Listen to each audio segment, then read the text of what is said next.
awarding ceremonies this 18th day of August 2025 here at the NCRPO Grandstand, Kampang Diwa, Bikutan, Taguig City.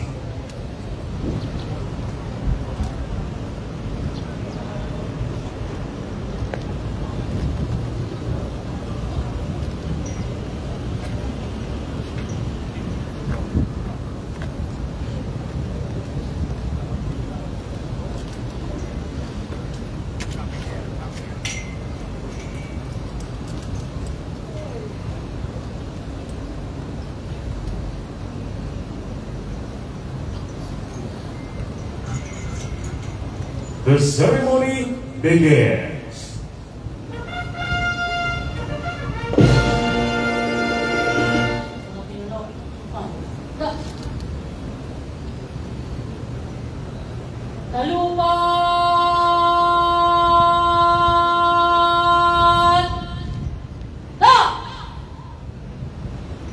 Mga kababayan, tumayo po tayong lahat at awitin ang pambansang awit ng Republika ng Pilipinas.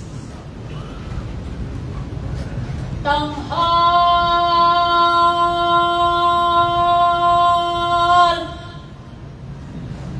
Ta! Mga pinuno, huwag kamal. Ha! Pero sa silahan, harap ng puso, sa ating mo'y buhay, upang pilihan, buyan ka ng mahigit, sa manlulubi, di ka masisiyan, sa nagkakap tulog, sa simulan, sa langit mong gawang, may nilagang tula, tawid sa kayang inahaman, ang isang ng matawag, may tagumpay na nangyayigit, ang ituwing na tawag, yan kayan, kamay mabibig, lumalanghan ng walang malikang sila, buhay natin sa pito. Aming ligaya naman may makakit, nakamagay ng dahil sa'yo. Mga pinuno, baba kamal. Ha! Baba!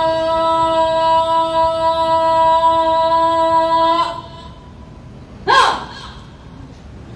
Please remain standing for the invocation to be officiated by Police Colonel Gilbert C. Ilagan, Regional Pastoral Officer.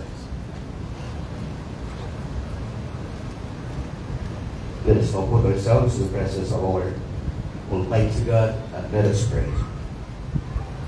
Almighty God, we come before you this morning with grateful hearts as we gather for our flag raising ceremony. We thank you for the gift of life, for our families, and for the opportunity to serve our country and our people.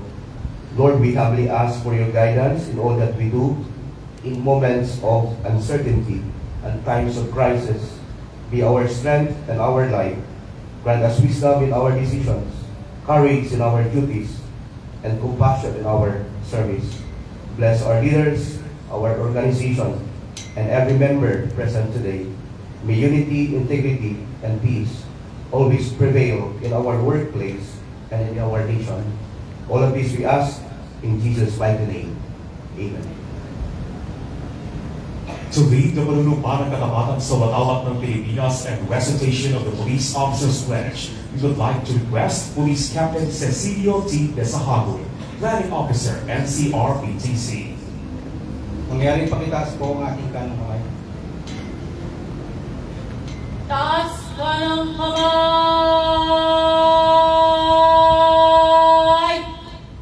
Ha! Mga pinuno, taas ka ng kamay. Ha! Sabay-sabay po natin bigkasin ang panunumpa ng katapatan sa watawat ng Pilipinas. Ako ay Pilipino, o katapatan ng panunumpa sa watawat ng Pilipinas. Kasama sa kanyang sinasagisag ng may dangal, katarungan at kayaan, ay nagigiyos ng sabayan ng mga Diyos, mga tao, mga kagasan, at mga bansa. Mga pinuno, baba kamay. Ha! Baba kamay! Ha! Sabay-sabay po natin awitin ang himno ng Bagong Pilipinas.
Let's recite in unison the police officer's pledge.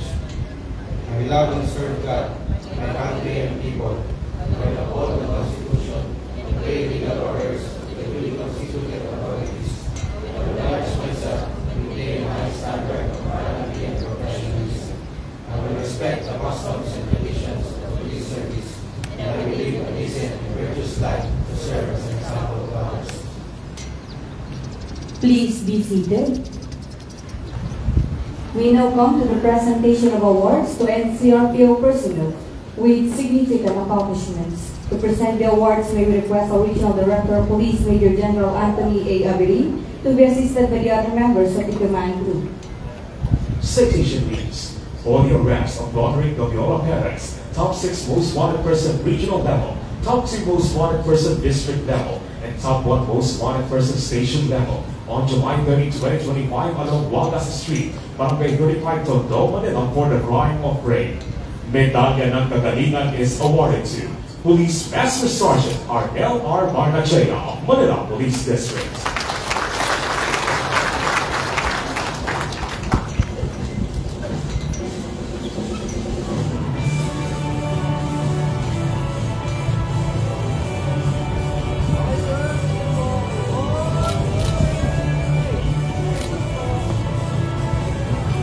For the arrest of Albert Cruz and Shaw and 2 others during the bypass operation in July 29 in Barangay Concepcion, Marikina City for violation of RA 9165 and recovery of 150 grams of shabu with standard drug price amounting to 1,020,000 pesos. Medalya ng Kagalingan is awarded to Police Staff Sergeant Charlotte G. Apeleri of Eastern Police District.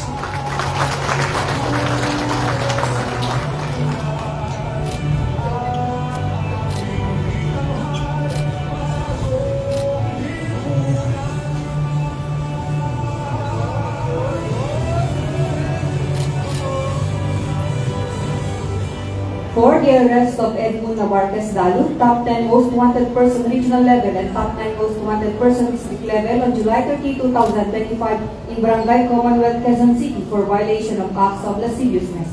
Medalya ng Kagalingan is awarded to Patrolwoman Diana Rachel F. Laplana of Quezon City Police District.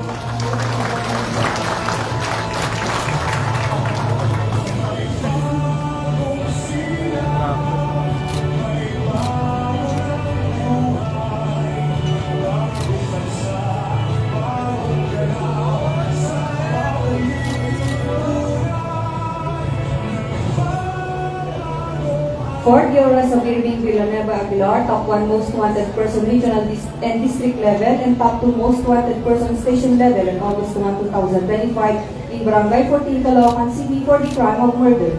The Medalya ng Kagalingan is awarded to Patrolman Anthony C. Turgo of Northern Police District.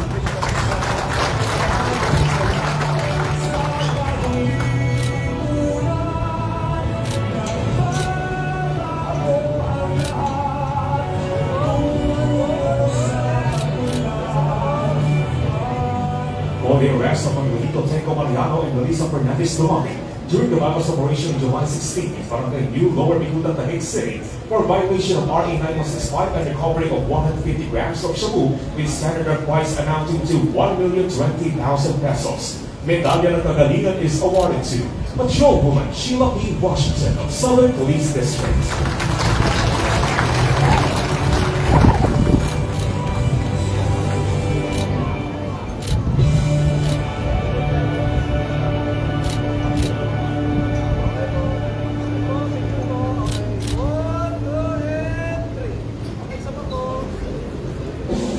For his exemplary performance as course director during the conduct of 17-day field training officers course for PNCO, classes RNCR 2025-23 and 24, held from July 10 to August 7, 2025. Medalya ng Kasanayan is awarded to Police Major Augusto H. Palapa from the Regional Special Training Unit, NCR.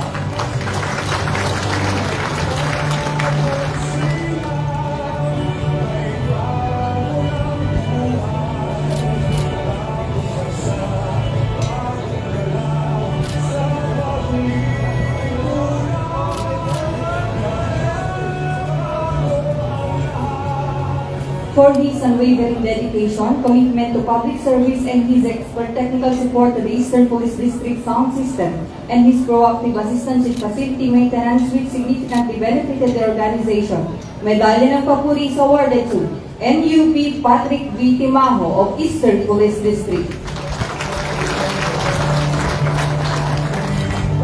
By direction of Police Major General Avelin, Official Police Brigadier General Erecito A. Miranda, Chief of Regional Staff, signed Police Colonel Percival R. Zorilla, Chief RPRMP. Thank you very much and congratulations to all the awardees. Ladies and gentlemen, let us give them another round of applause. And at this juncture, ladies and gentlemen, let us now hear the guidance and message of our very able, active, and allied Regional Director, Police Major General Anthony Abendada Avelin. Members of the command group, our DRDA, our new DRDA, Police Brigadier General Manny Acopena, our new DRDO, Police Brigadier General our, of course, our Regional Director of the RIAS, Brigadier General Pinepango, and what officer? Huh? RSQ, bago ka dyan. Police Colonel De La Peña. Palpakan natin siya. Other senior officers, where we will select another chief of staff pag pinalat tayo. Meron ba dyan? May, kaya lang, exclusive to kayo lahat. Dyan tayo pipili ng exclusive 3. No? Other officers, the awardees, UPs, PNCOs, sa ating lahat. Good morning po. As we gather once again for our traditional Monday flag raising ceremony and awarding of our deserving personnel, let us be reminded of the sacred responsibility entrusted to us to protect, to serve, and to ensure peace and order. Ito yung sinasabi ko palagi na, of course, dalawa lang yung trabaho natin. Prevent crime and, of course, to solve crimes. The prevention of crimes, wala nang substitute. Kagaya ng sinabi ng Presidente, there is no substitute on the physical presence of our police officers on the street. Sometimes, even though with the physical presence of our police officers on the streets, things happen, crimes happen. Then, on that point, dapat, if things happen, mabilis tayong mag-responde. Dapat, andyan yung less than 5 minutes response time ng NCRPO na palagi nating nire-remind sa ating mga. And we can only do that if our personnel, of course, are on the ground, on their designated fixed visibility point. So, I am making my rounds down to the districts and stations to make sure that the program of our Chief PNP are being implemented properly. Hindi yung may mga fixed visibility points natin, but our personnel are not there. They are somewhere else, monitoring their radio so that if things crops up, tatakbo sila. So, yung ginagawa natin ng deployment is may mga purpose. So, kung saan kayo na-designate, kung saan yung AOR na dapat andun kayo, so that you can help in the prevention of crimes. Kasi kung wala kayo doon, definitely things and crimes happen because of your actions. Although makakapag-responde tayo ng mabilis within less than 5 minutes, things happen. May nabiktima na. And of course, if it involves loss of life, hindi na natin maibabalik yung buhay. So, mas maganda pa rin na dapat andun tayo sa kalsada so that things will not happen. Okay? Maliwanag ba? The men and women of National Capital Region Police Office remain steadfast as the pillar and showing the of discipline, commitment, and unwavering duty. In these challenging times, when political events and issues surround our organization, we must stand firm in our impartiality. Our focus must always be on the oath we have sworn to uphold justice with honor and integrity.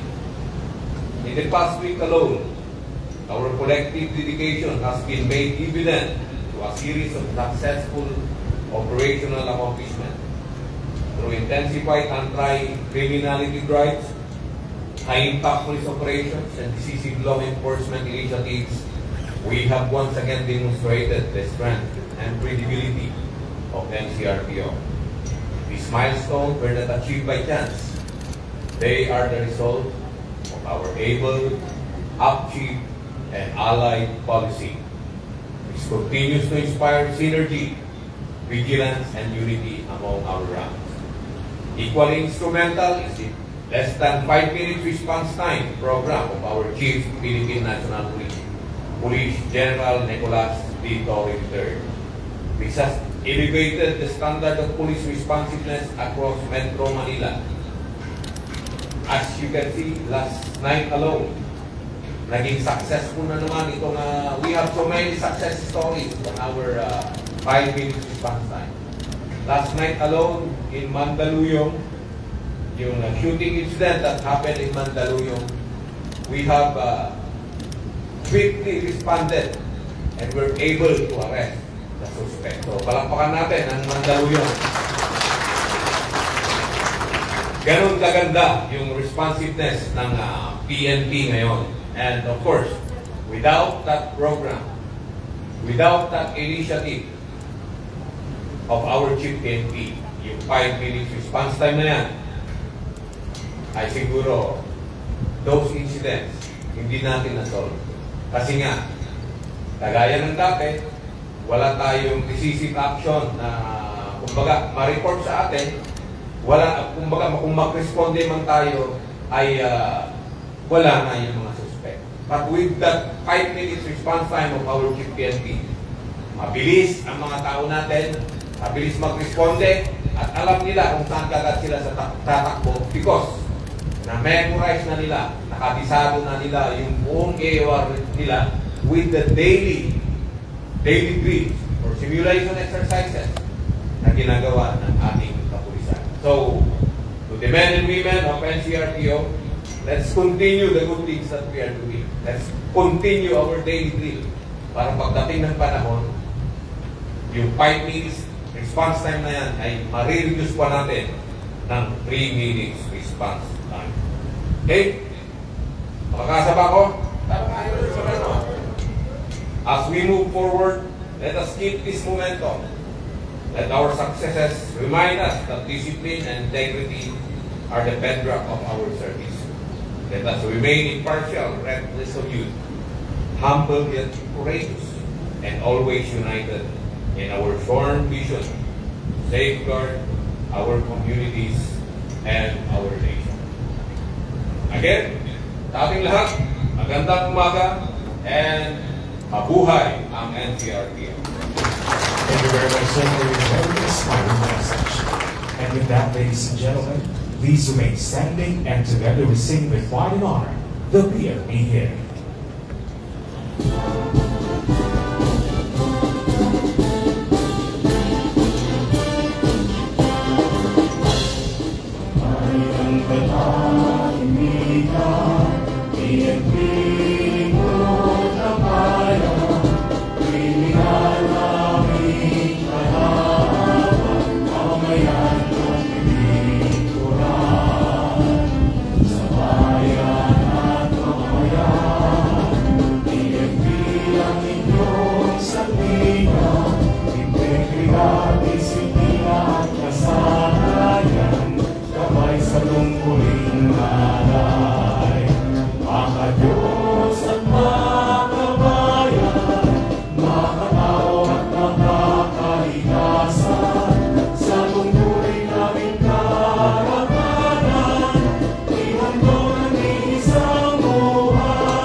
Please be seated.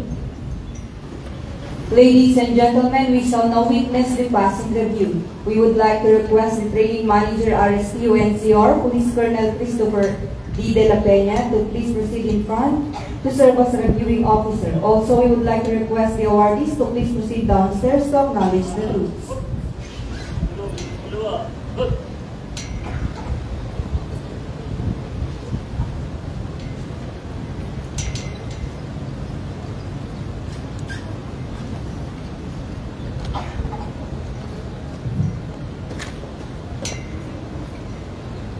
Pinuno, handa na po ang tulungan para sa pasa.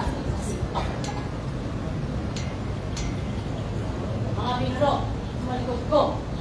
Halt!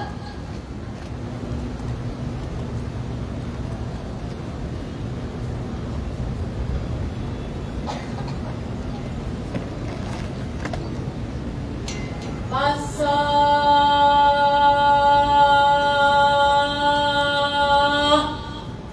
masin.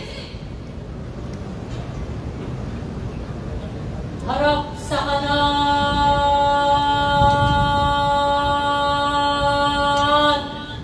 Ha!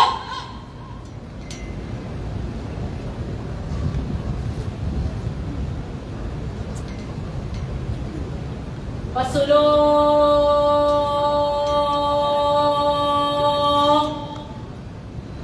Cut!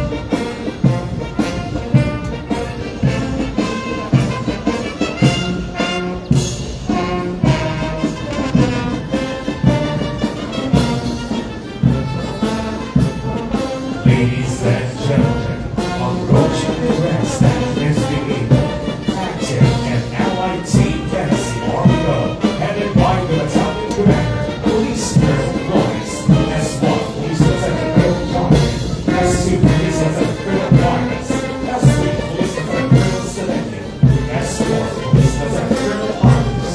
The NCR Colonel marching band under the song of Police Council, Police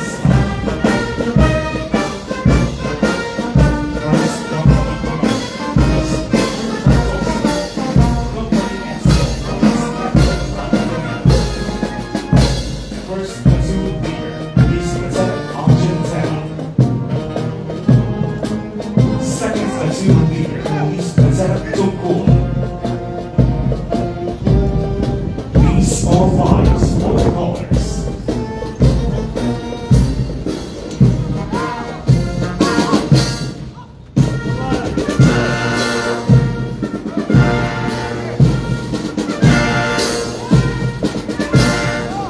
Color officer, Police Lieutenant Colonel Lord, second company commander, Police Major Cortez, Comprehensive Police Council Study. Third platoon leader, Police Lieutenant Cruz. Fourth platoon leader, Police Lieutenant Rinaldi.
And with that, ladies and gentlemen, that concludes our program for this morning. Maraming salamat. Lagi natin tatamaan sa bawat Pilipinas ang gusto ng pulis, ligtas ka.